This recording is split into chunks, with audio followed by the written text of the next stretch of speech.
first we're going to introduce ourselves briefly. My background in activism, in political activism and participatory economics stems from the year 2003. I was then 17 or 18 years old, and I was in the last year of high school, I think, and I started reading about the upcoming Iraq war, and I was really stunned by how the media was depicting the whole crisis there. And I also started reading about economy, how it related to that conflict over there, why big oil companies wanted to invade there, how that affected foreign policy in the United States. And I started reading Howard Zinn's work, Edward Said, Noam Chomsky, and through their texts I found Michael Albert, a philosopher and activist who had developed this model, participatory economics, with economist Robin Hanel. And basically that's how I got into political activism over 15 years ago. And I'm still on that path. Yeah, and I'm Antti Jauhiainen, also from Parecon, Finland. Jona will talk soon a little bit more about our organization. For me, the question of economy, democracy and social justice has been sort of in front of my nose since my birth. I lived in homelessness and orphanages when I was a child, and actually both my parents died when I was an adult, but I lived in orphanages, and we lived in really harsh poverty, I have to say, when I was a child. And I always thought that was a really big injustice, and it was a really sort of harsh condition to live in.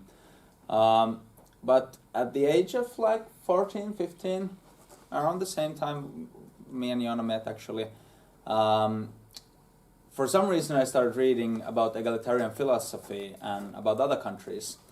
And to my horror I realized that it's actually even worse in other countries. That the poverty that I had to go through in Finland is actually one of the best, poverties there are. That Finland, the poverty in Finland is sort of minuscule compared to other countries, though it certainly didn't feel that way to me. And since then, I've really felt that I think as a humanity and as a global community, we are still taking only baby steps towards what prosperous human societies can be. And part of me reading about the conditions in other countries was also about the environment and how bad it is. And it's just gotten worse since then. It's pretty amazing in the 20 years since I'm 34. And these two ideas have always interlinked for me personally, and they are at the core of our work in Parecon, Finland. But I will talk more about Parecon in the latter half of the presentation. Yeah, so in short about our organization, Parecon Finland, we founded it in 2010, and the idea was to bring democratic and ecologically sustainable alternatives to Finnish public discussion. We have also taken part in international discussion when it relates to Finland, for example, the basic income trial in Finland. More on that later.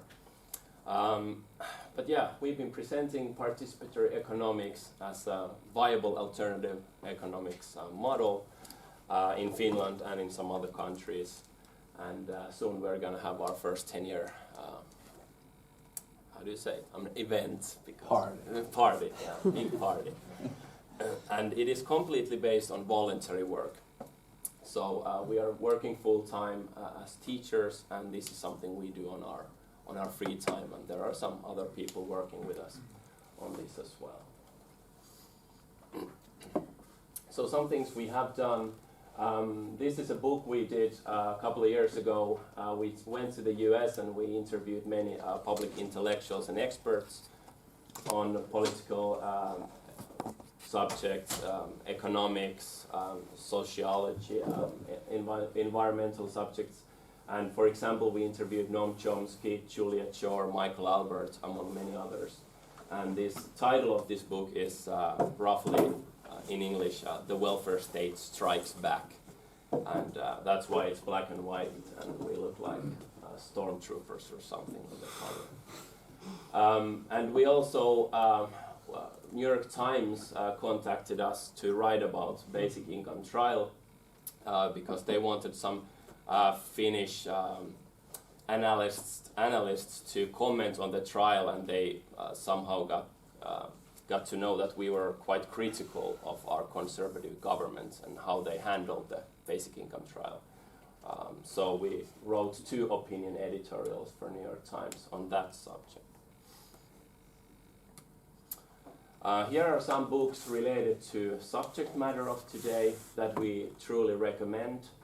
One is Michael Albert's Parecon, Life After Capitalism, which is probably the most well-known book on participatory economics. And I think it's a good place to start if you're interested. ABCs of Political Economy is a very good book to understand the present-day economies. How do they work? And also how the political discussion around economy works.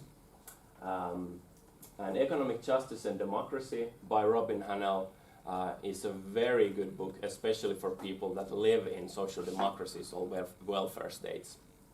In that book, Robin Hanel goes through the whole history of welfare states and links that to bigger new economic ideas like participatory economics. So I think that is a very good book for, especially for Finns, Swedes, and everyone in Scandinavia. I can also add that the middle book, Parecon, is translated to Swedish, if people are more comfortable with that. Yeah, excellent. Are you able to share the slides with us after today? Yeah, sure. And why is this subject matter topical? Financial Times has called for a reset for capitalism. And this was a very big thing in Finland as well, because in Finland, right-wing conservatives have taken up much space in economics discussions in recent decades. And now all of a sudden Financial Times is saying that capitalism is in a really big bind. It's in a huge trouble because of rising inequality and catastrophic climate change. And we feel that it's not just only time for a reset for capitalism. We feel it's time for a new economic system altogether. But this is the question that every anti-capitalist or every person that wants something else doesn't like what we have now. This is a very relevant question to ask. What is the alternative? I mean, it's not just good to criticize what we have now, but then when you ask, like, what do you want to replace it with? Well, we'll figure it out. Something democratic, something green, something sustainable, something where people are happy and there's no poverty and that sort of thing. But it's just rose rhetorics. And we're trying to provide something that's a bit more concrete than just these very nice words, very important words, but rhetorics. Still, it's only rhetorics. So, here we have constructed a 3-part graph for you. And the lower level is something we still have in the Nordics, in Scandinavia. We have a social democracy, we have the welfare state, even though it has been rolled back quite significantly, especially in Sweden. We have much more robust welfare systems still in Finland, for many political and economic reasons that we won't go into more detail today. But that's sort of a starting point, we think. We need something like the social democracy and welfare state systems for us to build a more democratic economy. It's really difficult to go into something like participatory economics if you don't have any institutions that you can build it on top of. So the next thing is market socialism, and we call our version of it that we're going to present today, we're calling it the Meitner model. And I will explain it to you a bit later. And at the top of this graph is participatory economics. There could also be a word or a concept called democratic planning of the economy. Participatory economics is a model of democratic planning, how to do economy in a way that is truly democratic. Antti will be presenting that to you later.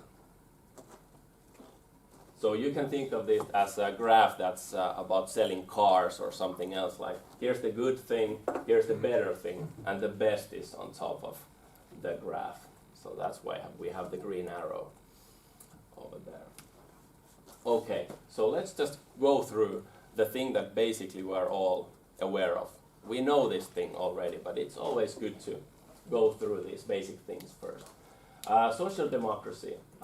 Many experts believe that apex of the social democratic system was Sweden in the late 1970s, and there is lots of political representative democracy to rein in capitalism and the market. All the bad things that happen on the marketplace, and especially in capitalist markets.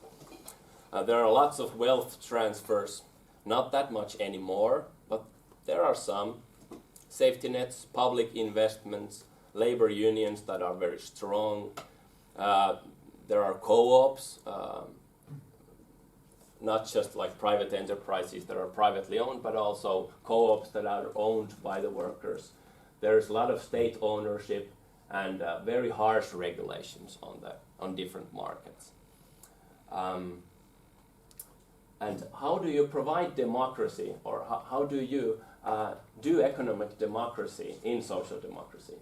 Well, the idea is that the markets and the capitalism works as harshly regulated. There's lots of public ownership and all these other things.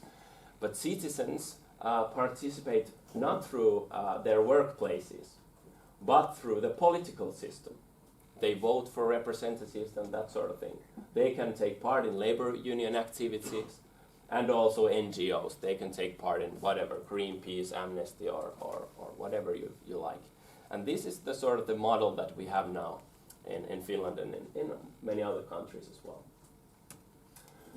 It is definitely more participatory and democratic than Anglo-Saxon capitalism, especially the one that United States has. For example, we have a modest income inequality in Finland when compared to United States.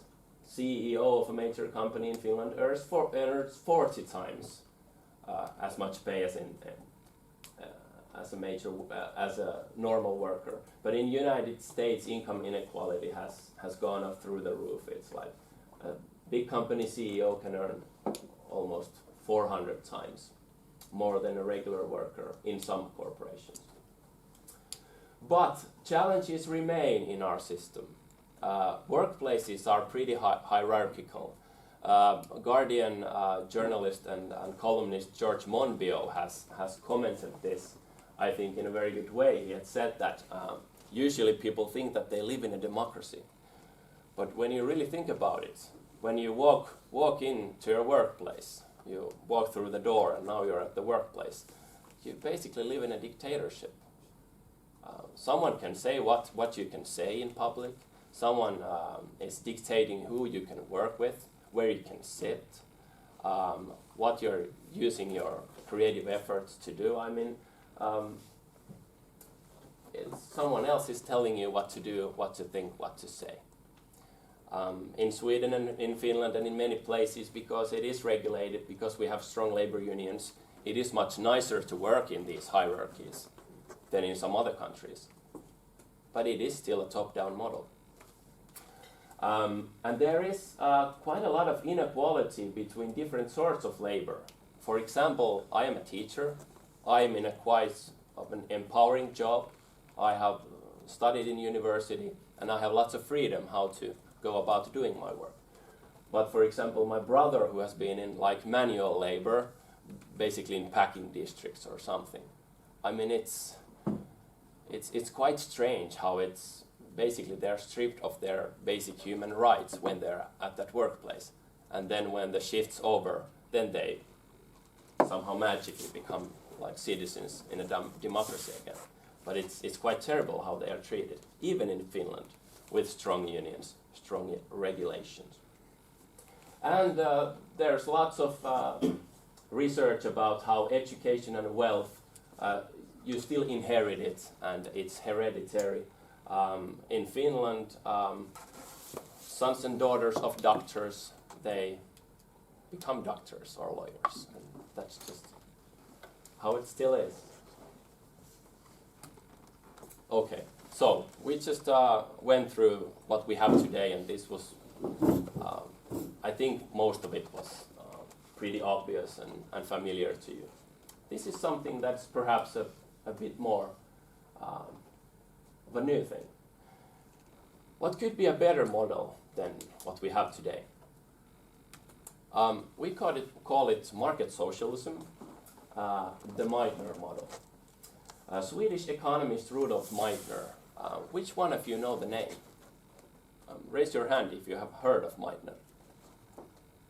Some, two hands or three, yeah.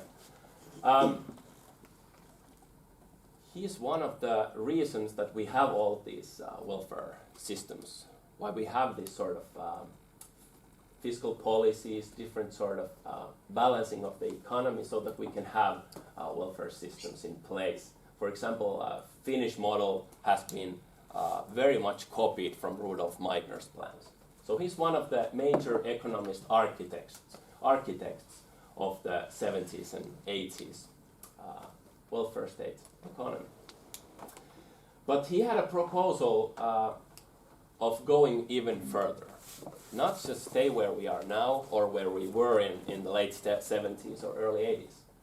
He suggested worker ownership so that economy could be more democratic when workers own their own workplaces. It's a very simple and attractive idea.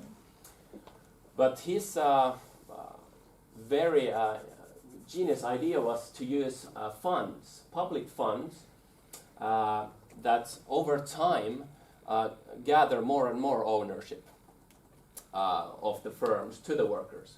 So nowadays in Finland and Sweden you have these mandatory payments that employers have to make for workers and unions. For example, pension funds and that sort of thing. So the state could regulate that a firm should transfer, for example, 1% or 0.5% or 5% of profits to these funds. And over time, it would gather more and more money, and they would be voting stocks for the company. And the workers, that way, could get, if you do this for 10 years, 20 years, they get more and more decision-making power inside big enterprises. And this went pretty far in the Swedish political system. Major unions were all for it, at least some of them were. This proposal went pretty far inside the Swedish Social Democratic Party, but in the end, the more conservative ideas won that maybe we shouldn't go that far. Maybe we should just stay put, and this is pretty good where we all are already. And after that, the welfare state started to roll back in many major ways. But this sort of market socialism would include co-ops, and co-ops would be the basic model of enterprise. But market competition would still exist. So basically it's democratic firms that are competing with each other on the marketplace. There would be much stronger transfers of wealth, much less inequality. For example, this is something that some researcher has said that nowadays in US it's like over 300 times much for the CEO. In Finland now it's 40 times much. In market socialism it could be like 15 times as much for the CEO than a regular worker. There are still some challenges to this market socialist model as well. There are lots of problems with market competition. Externalities are something that are nowadays talked a lot about, but previously it was sort of a sideshow in mainstream economics.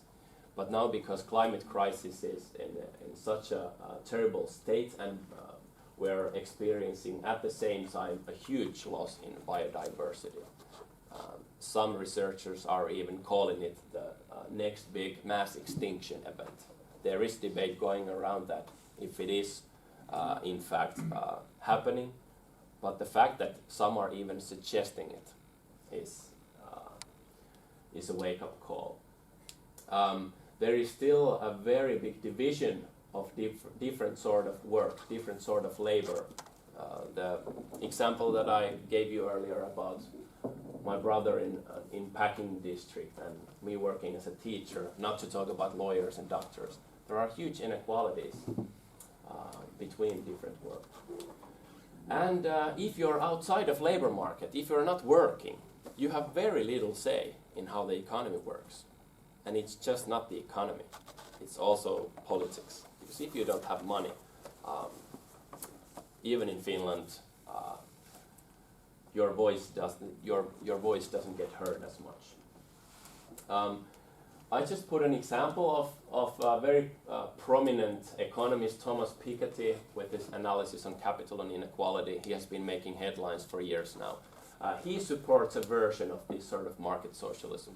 He calls it participatory socialism, and he has his own additions to it. But this is the sort of basic model that many progressive economists and sociologists and political scientists are in favor of. And we are in favor of these as well. But we think that this is sort of in-between model, because there still persists many major challenges. Now I'm gonna turn this to Antti, and Antti is gonna talk more about participatory economics itself. Yeah, thank you. And this is sort of the meat of what we are talking about today. The idea being that it's important to understand that these kind of alternatives don't turn up from thin air, and they are still in relation to economies that currently exist, like Joona presented. But we still think that even though it's not in vogue anymore to talk about something completely different from capitalism or abolishing markets, we think that it is a discussion that in the face of especially the climate crisis and in the face of the lack of democracy in capitalism is important to have. To still challenge ourselves to think, is it possible to have an economy that isn't state-run, that isn't centrally planned, and that isn't capitalism or market-based? And that's what we're talking about today, is about beyond just reforming capitalism and building an economy without markets. And I'm going to start talking about goals for such an economy. And participatory economics is a formal model of economy, and that's why we set out certain goals that the economy should accomplish, and that we can use to sort of appraise how well the economy works. And I'm going to run through them quickly. The first is economic democracy. And we define that by everyone having say to economic affairs in proportion to how those decisions affect them. Sometimes this is called economic freedom or economic self-management. We feel that democracy is a useful word because luckily after the Second World War, the idea of democracy was pretty much embedded in international law, and it is a very central term to building an economy that actually respects individual rights and freedoms. But to achieve it, we also need the other goals. The second one is economic justice, and that means that we have an economy that rewards fairly and rewards justly people.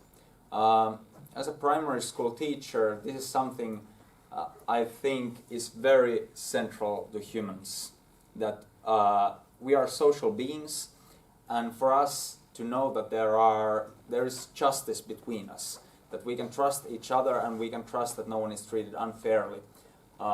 is sort of essential to a safe democratic society. And the next two relate to one another. So first is environmental sustainability, and the second is efficiency. And I might talk first about efficiency, because efficiency is something that most non-economists get really afraid about. That, when we talk about efficiency, we think about cobalt mines that, use, I'll probably still get this wrong, but, dig up hundreds of thousands of kilotons of earth just to, mine 500 grams of cobalt or something like this. In Finland, there are pretty horrible cases already where really bad mining has, in the name of efficiency, done irrevocable damage to Finnish nature and communities. Not to even start talking about what's been going on in third world countries. But when you tie efficiency with environmental sustainability, we talk about not abusing our nature, not abusing our fellow people, and having tools in the economic system to warn us that we are overusing, for example, natural resources. That we have tools and signals in the economy that warn that these people are suffering because of economic decisions. So that's what efficiency means in participatory economics, to search for economic tools that provide answers to the well-being of nature and the well-being of human beings. And environmental sustainability means that we don't overuse our resources, and we have ways to actually, for example, insert economic worries into the price signals of the economy, which is a huge problem currently. And the next two also tie into social aspects of economy. That is that if possible, our economy should promote solidarity, that is the social aspects of us people working together, and it should foster a feeling that if we do something that helps others, it helps ourselves, and we are less well off if we hurt one another. And this may sound really vague, but it is actually possible to create these sort of feedbacks in the economy, just as it is currently to create anti-social feedbacks in the economy. So for example, today it can be very beneficial to harm other people, to offload prices to other human beings, so that, if the classic example is buyer or seller discussing a car, the seller wants as big of a price out of the car as he or she wants. The buyer wants as low price out of the car as he or she wants. Both benefit if the miners for the metals for the car have as little say to the whole deal as possible, and both the buyer and seller benefit if most of the damage done by the fumes and the exhaust gases of the car are not accounted into the price. Participatory economics tries to overcome this issue inherent in actually capitalist deals. And variety is simply a way to say that economy shouldn't be, one way, one rule, that everything is similar, but an actual working economic model should be flexible enough that it allows a very wide range of different companies, different living styles, and different approaches. And sometimes this can be difficult sort of to grasp, that participatory economics really tries to provide a model where there are certain strict elements, certain central rules how, for example, price signals work, but otherwise, there can be an endless amount of variety in the economic system. So these are the goals, and I'm going to first talk about democratic planning of the economy. This is an idea that has existed for a long time, and that is very essential right now. And participatory economics provides one answer to it, although I think it is one of the very few formal models that it actually gives concrete answers to these things. And it means that markets, as we currently have, are replaced with a democratic planning of the economy. It means that consumers and producers are able to discuss together with other companies or producers and other consumers on how they would want the economy to progress.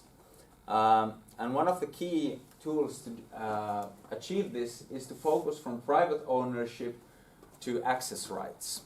Private ownership schemes, which are prevalent of course today, create basically deadlocks in the economy, which can only be accessed or resolved through creating another private ownership. That is someone just having more money and more power to overcome the rules set up by the first private owner. And democratic economy is all about access rights that are discussed democratically and done or negotiated democratically, and that have democratic price signals inherent to them. That is that if a company has unused resources or uses resources in a way that isn't beneficial to society or isn't beneficial to nature, it starts to show up in the next round of negotiations for the access rights, and a company might well lose the access rights to said property in order for some other company or other community using those same resources in a more effective way, or to stop some company from doing disastrous work. And the key is, in participatory economics, to have democratic enterprises that all work together and that don't have incentives to, for example, hide information from one another, which is a really big problem today, that all companies have separate knowledge of the consumers, all companies, and they have incentives to hide that knowledge. They try to collect as much as they can in order to make more informed production decisions, but they also try to hide it from other companies, and they constantly compete, which creates actually a lot of bureaucracy, similarly to centrally planned economies.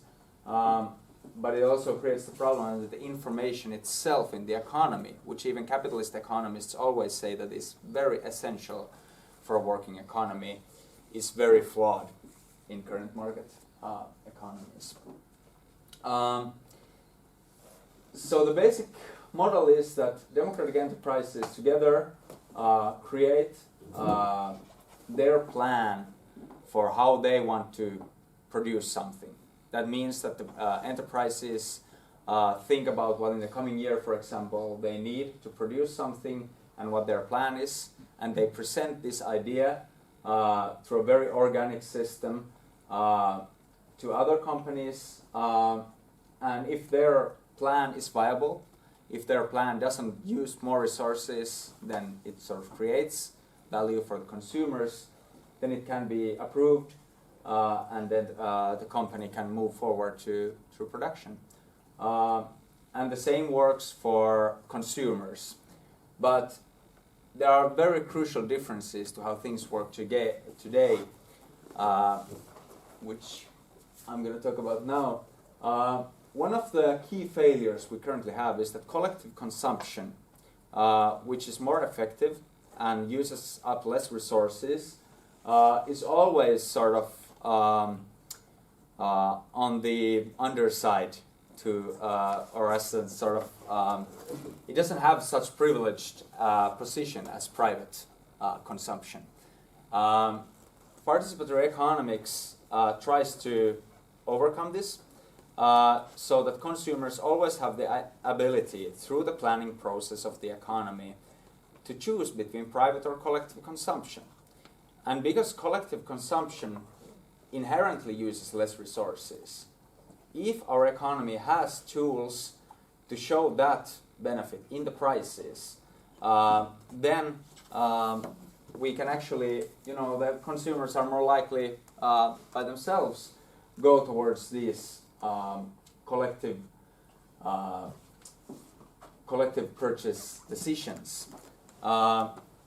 in participatory economics, you can still, consume privately as much as you want or can, but the difference is that collective consumption is much less expensive, which promotes what we call public luxury.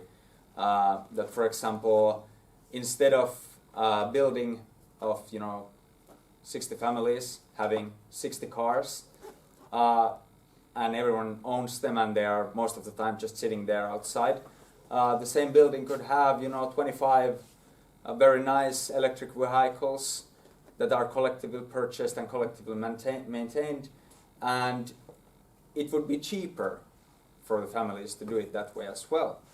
And actually, for your exercises today, it is important to understand that in a working price-based economy, democratic economy such as participatory economics, the sort of problem we have today is that ethical consumption, green consumption, consumption that fair trade consumption, for example, all these things that all this consumption that uses less resources is more expensive, and all the private consumption that uses horrific manufacturing conditions or uses our scarce resources, like minerals that are currently in danger of going out of the earth because they're being overused so much, is less expensive.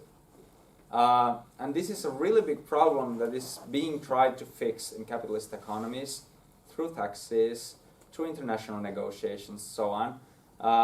And participatory economics proposes that we have to find a way to insert this information permanently and directly to the pricing system, so that the idea that any consumption that uses less resources should inherently be cheaper because it uses less resources. And like I said, companies, democratic workplaces, and enterprises receive resources depending on supply and demand. But supply and demand in a participatory economics isn't based on individual wealth per se. Instead, it is formed collectively, or much more collectively. It can, in private consumption, it's based on individual wealth. I'm going to talk about at the end a bit about how that works in participatory economics. But the supply and demand is based on sort of how people wish that they want to consume, and we have a democratic system and pricing system that collects everyone's consumption, just as banks and big companies and credit card companies do today. But we have that all available in open access without so that you can see pricing and cost structures. It doesn't mean that just in case someone thinks that it means everyone can check what everyone is buying. Of course not. But in production sense, that the companies know how much in general there is demand for their products and what resources it requires. This should all be available in the democratic planning process, and the only way to do that actually is through a democratic planning process. With markets, all the actors have an incentive to hide information so that they can make sure that they receive the deal. And in centrally planned economies, it all is fixed on the central planners and their political mindsets and their sort of wisdom. Participatory economics is based on the idea that actually crowds of people and consumers and producers themselves can make much better informed decisions about their own consumption and own production than any central planning system ever could. And we have historical examples that show that central planned economies are pretty bad. As a side note, when talking about centrally planned economies, people usually refer to the Soviet Union and other similar socialist countries. But in an economic sense, it's important to understand that actually current capitalist economies, where individual investors who just happen to have billions of euros of cash, are in a sense central planners, because just by their God-given property rights, they can command companies to produce whatever they want because they have the money, or they can demand that their relatives are in positions of power in companies, or their friends are in positions of power in companies, and we accept this because of the sanctimony of private property rights, but it doesn't change the fact that one person or just a small group of investors can still make decisions that affect easily tens or hundreds of thousands of people, even millions in some cases. And this, I think, is also a very big flaw in the economic system, because no individuals or no group of Wall Street investors my age can have as much information and as much wisdom as whole communities of people who are very aware of their situation and what they want. Participatory economies have much less inequality when it comes to income and wealth, and other types of inequality as well, though. Because one of the neglected aspect of inequality is work. Our short example is about lawyer form intern versus a nurse. One is a task where you constantly work with concepts. That is, if you work in a lawyer firm. If you work there, you receive a lot of information about decision making. It's not so stressful to your body, in a sense. Currently also, it can be pretty sort of lax. Of course, at first it is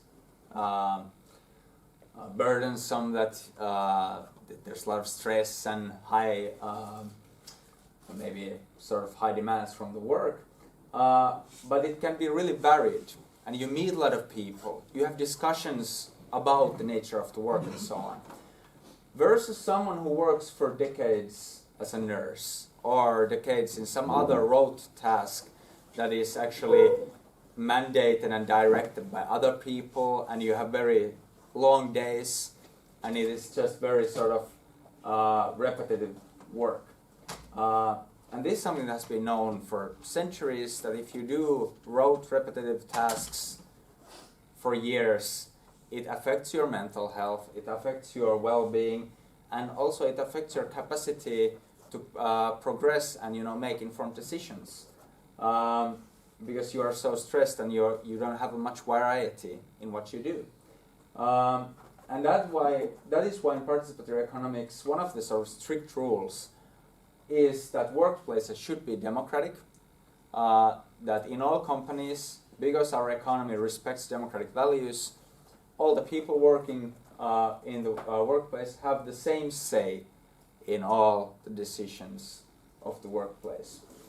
And to achieve that, we also balance work, so that people aren't just fixed into one position completely in the workplace.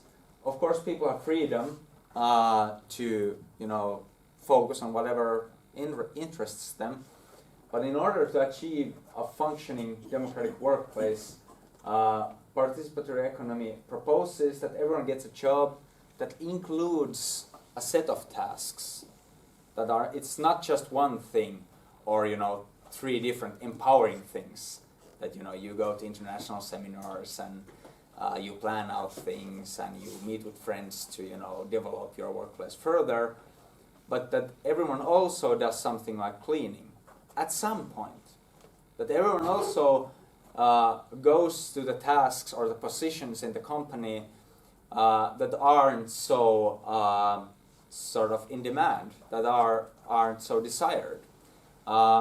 Because even though there is a loss of efficiency, if someone is really good talker or good making negotiating deals and so on, over time that capacity creates inequality between people, and it can also accentuate privilege problems in a society, so that to take examples from our current patriarchal societies, males or well-off people or people of Caucasian descent are just seen as someone who are, they're just seen more better.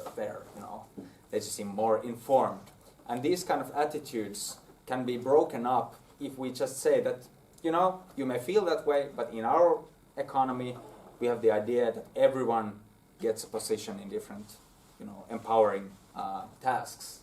And that way we feel that we also get more, the people develop, all people have skills to make decisions. All people have skills. And this is sort of a central democratic creed that we all are capable of making informed decisions. We all are capable of pretty amazing things. And to achieve this, we need to provide structural, continuous opportunities for all to develop those skills. And to achieve that, we also need to rotate the tasks that are usually left to the less privileged portions of the populations. And we do this by creating democratic workplaces that rotate these tasks. I can take questions, or we can take questions at the end, so we go through. How much more time do you think you need, Antti? What? How much more time do you think you need? About 7 or 8 minutes max. Okay. Is that okay with your plan, Julie? Sure. Yeah. Sure. So, remuneration from work is currently based largely on luck and privilege. That is what field you happen to work in. No one knows what field is in vogue or making a lot of money in 10 or 20 years. And it can be a lot of luck, like where you happen to be at the right place at the right time. Or you can be born into a rich family, or you can just happen to have a luck on the marketplace, which would say stocks, and immediately gain a lot of access to money. Participatory economics proposes that we should reward people on things they can influence. That way we also create actually pretty efficient incentives for people to really focus on those things that they can influence. And the idea is the democratic workplace use different approaches to this idea, but the key is that effort and sacrifice should be rewarded. That is, how long hours you work and what kind of mix of empowering and rewarding tasks and less empowering or rote tasks you have.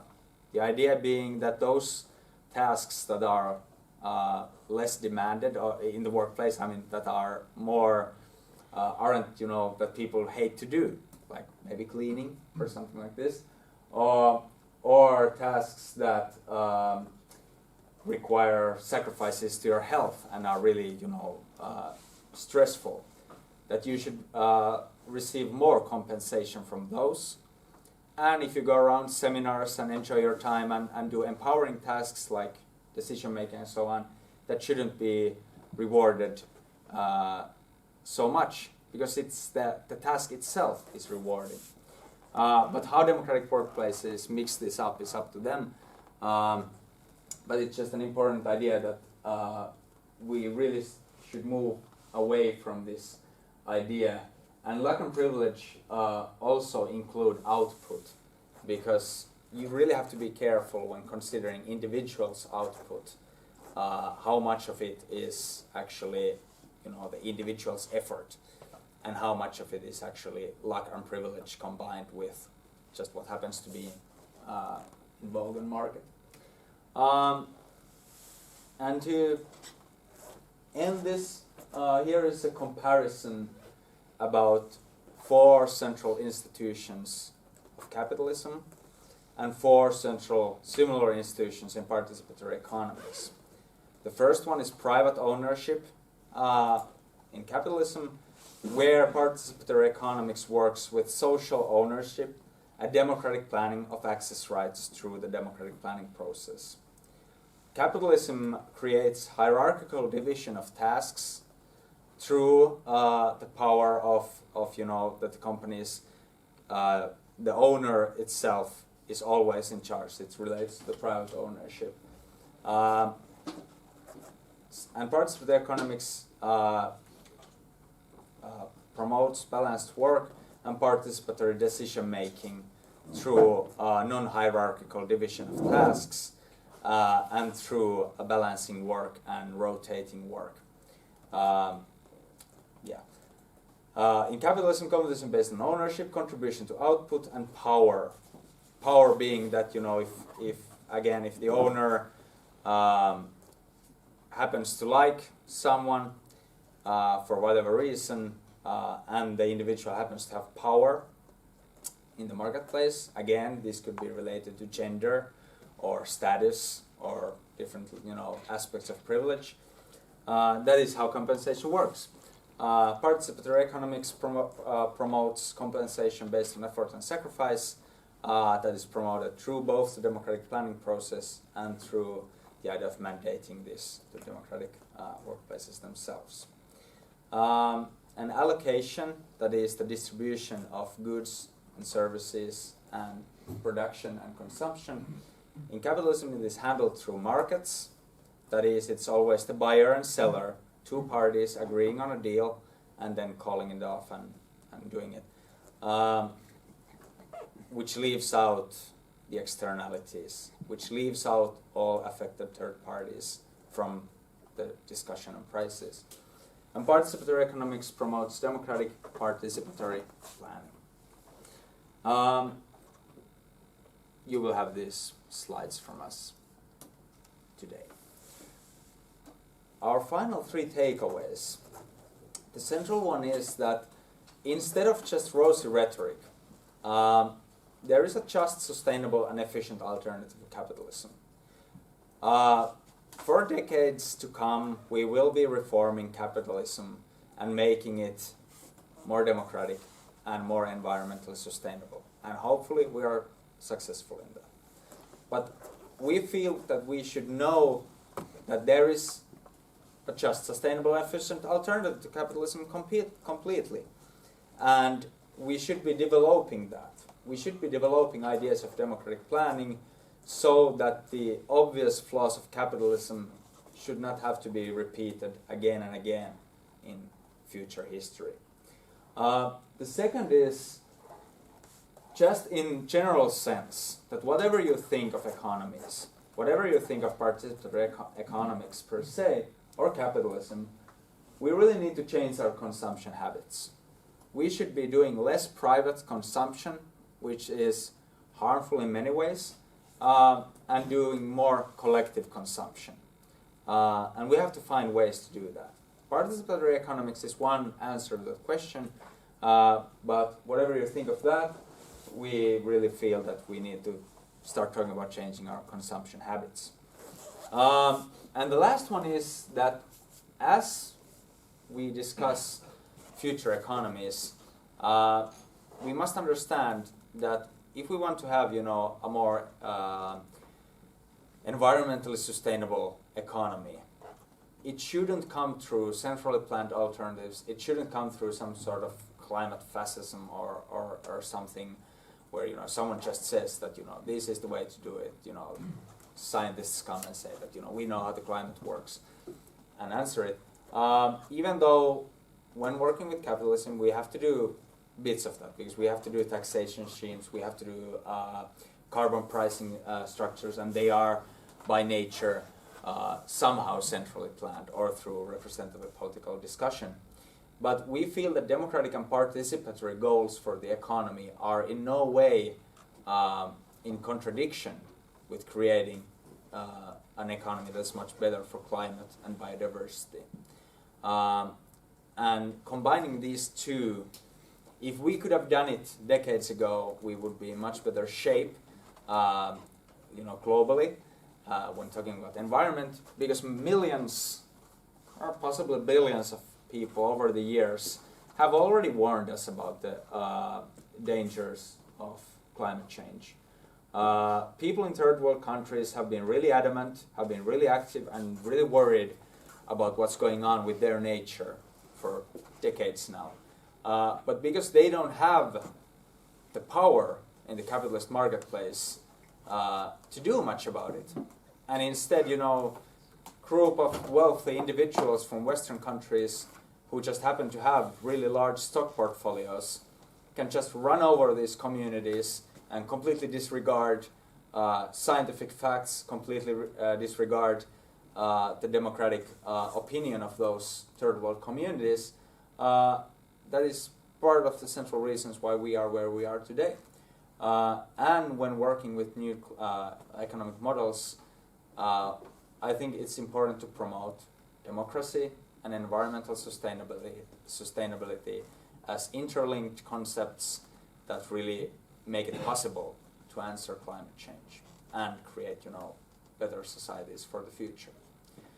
So that is our crash course on participatory economics. And should we take there were one or two questions. Yeah. And thank you for listening. This was really fast.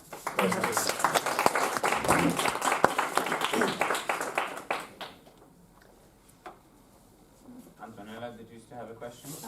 Yeah, I do. I don't know if it's possible to answer at this moment, but I was thinking, when it comes to implementing it,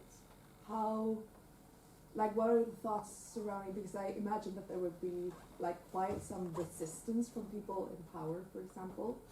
Maybe if you say, because as I understand it, the idea is that globally you would also have equity. Because for today, for example, if we buy something in our store and it was produced in, say, India, for example, and the people that were working with it had really not very good conditions, you would want them to have the same level of power as we do.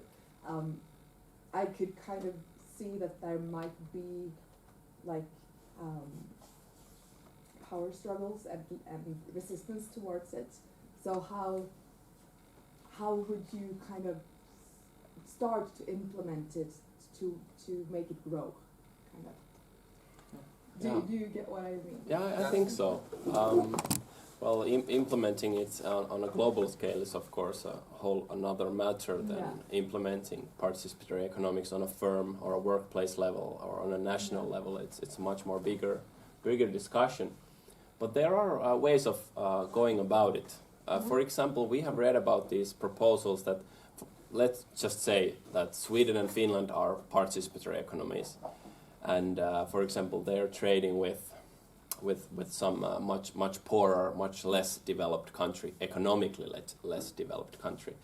The main thing is that these participatory economies, they should support these poorer countries to develop much more stronger labor unions, better labor protections, better regulation in their economies.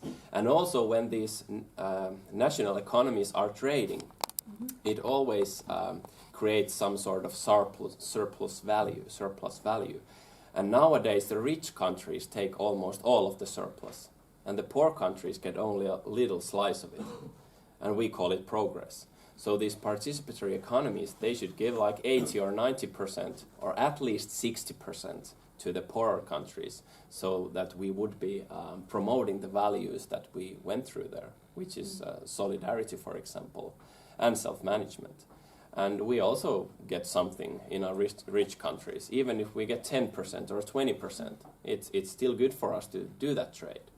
But these are the sort of international trade problems that are very prevalent today, because rich countries have much more power, so they can dictate the terms of international trades. So that's why they get almost all of the pie. And there is no debate about this. It's a fact. Rich countries get almost all of the surplus. So it's on many levels. You have to give more money to the poor countries in the trade, and also at the same time support labor unions and all sorts of positive things happening in those poorer countries. Maybe I can say also that we're going to spend the next 2.5 hours working with this economy. And Antti and Jona are going to stay for the workshop, so any questions can be posed when we're going to step into the different parts of this economy. So, There's one last question, and then. Yeah. There's a problem that you say there's no markets. You replace markets by something else, and that's something else. You use price signals, indicating there's still some markets. So, but actually in the markets that we have today, when externalities are not internalized, that means the market doesn't cover. So if you can produce a system which sort of automatically internalizes the externalities, then you produce more markets, better markets. Well, price signals exist in any economy. Soviet, Union had prices. It's, some communists like to develop ideas of economies completely devoid of prices or price signals. Participatory economics isn't a model. Markets formally, the formal economics naming for markets is that it's a deal between buyer and seller. And that is something that participatory economics breaks by bringing into the price signal system the possibility for third parties to affect through the open pricing structure to show that if a resource is required from one third party or any third parties to the production, they can show their preference to the production by changing as they want the price signals and accessing. But it's a bit of a philosophical question. Some like to think of it as markets. A lot of communists denounce participatory economics as a market-based model. We feel it is in a it's a flawed description. We feel that it doesn't have markets based on just ordinary textbook definition of markets. But it really doesn't matter in the end. That if one feels that it is actually a much better way to do markets, and it still is democratic, and it still doesn't have private ownership, and instead has democratic access rights, and it still promotes environmental sustainability, it still promotes solidarity and variety, then by all means, to me, and maybe I'm a heretic in this, call it markets. But it doesn't have private ownership, and it doesn't have those all systems that usually we associate with markets. Yeah, if I can just give a very quick comment on it. Nowadays, because markets are so prevalent, many people think of markets and it is promoted as just exchanging stuff. Everything that's trade, everything that includes money, anything that's buying or selling, everything is called markets. But if you look at the economics definition, that's not quite like what it is. But I mean, if we can get those goals set up and this system working and running, I can call it whatever anyone wants. I'm North fine with Korea has buying and selling. North Korea has prices, so surely North Korea is a market. I mean, yeah. That's the problem with the very vaguest of depictions of markets, that basically then it doesn't mean anything anymore. Yeah. But these are like word plays for the economist profession. Yeah. We're usually not that into these sort of things. Yeah. As an ad for the end of our talk, I'm going to point you towards this website, which is participatory-economics.info. I think the course organizers have recommended it to you, and we do as well. It's a lot of materials and discussion, and you can also approach the people behind this site, 3 of which are actually present today, Anders, me, and Jana. But there are other people in UK as well, if you have questions about the model itself or these things that we talked about today. But there's a very good frequently asked questions page there as well, which I recommend.